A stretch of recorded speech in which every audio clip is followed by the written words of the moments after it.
পাঙ্গাস মাছটা এইভাবে রান্না করলে অনেক টেস্টি হয়। আমরা অনেকে অনেকভাবে রান্না করে থাকি, কেউ কেউ আবার পাঙ্গাস মাছের গন্ধটাই দূর করতে পারি না। তো আমার রেসিপিটা ফলো করে রান্না করলে পাঙ্গাসের গন্ধ থাকবে না এবং টেস্টও পারফেক্ট হবে। তো আমি কড়াইতে তেল দিয়ে গোটা গরম মশলা দিয়েছি এবং 2টার মতো পেঁয়াজ কুচি দিয়ে দিলাম।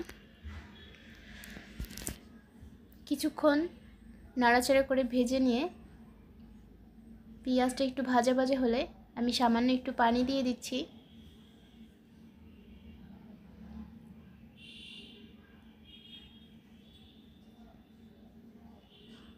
এবার গুঁড়া মশলাগুলো অ্যাড করব। এখানে আছে মরিচের গুঁড়া, হলুদের গুঁড়া, ধনিয়ার গুঁড়া, লবণ। মশলাগুলোকে খুব ভালো করে নেড়ে চেড়ে নিচ্ছি।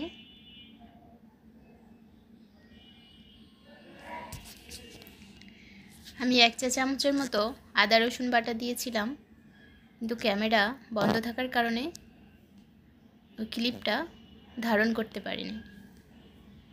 তো কিছুক্ষণ মশলাটাকে কষিয়ে এরপর আমি পাঙ্গাস মাছটা দিয়ে দিচ্ছি। মাছগুলো আমি খুব ভালো করে পরিষ্কার করে ধুয়ে রেখেছিলাম।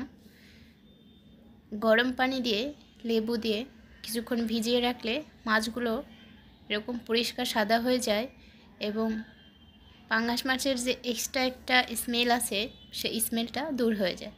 সো আপনারা এইভাবে ট্রাই করে দেখতে পারেন। তো আমি ঢাকনা দিয়ে কিছুক্ষণ কষিয়ে নিলাম।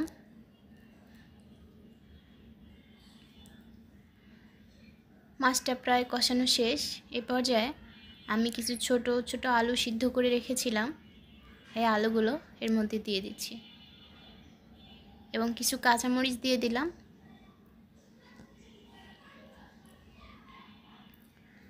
এই ছোট ছোট আলু দিয়ে মাছ, মাংস যে কোনো কিছু রান্না করলে কিন্তু অনেক টেস্টি হয়।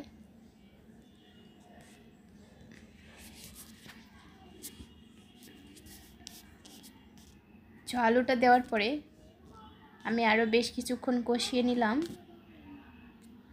এ পর্যায়ে ঝোলের জন্য পানি দিয়ে দিচ্ছি। রান্না যেহেতু প্রায় শেষের দিকে, আলুটাও কিন্তু সিদ্ধ করা ছিল, তাই আমি ঝোলটা খুব একটা বেশি দেইনি, সামান্য একটু ঝোল দিয়েছি। ঝোলটা ফুটে উঠলেই আমার রান্নাটা কিন্তু একদম কমপ্লিট হয়ে যাবে। আমার রান্নাটা প্রায় শেষের দিকে। আমি নামানোর কিছুক্ষণ আগে 1 চা চামচের মতো জিরার গুঁড়ো অ্যাড করে দিলাম।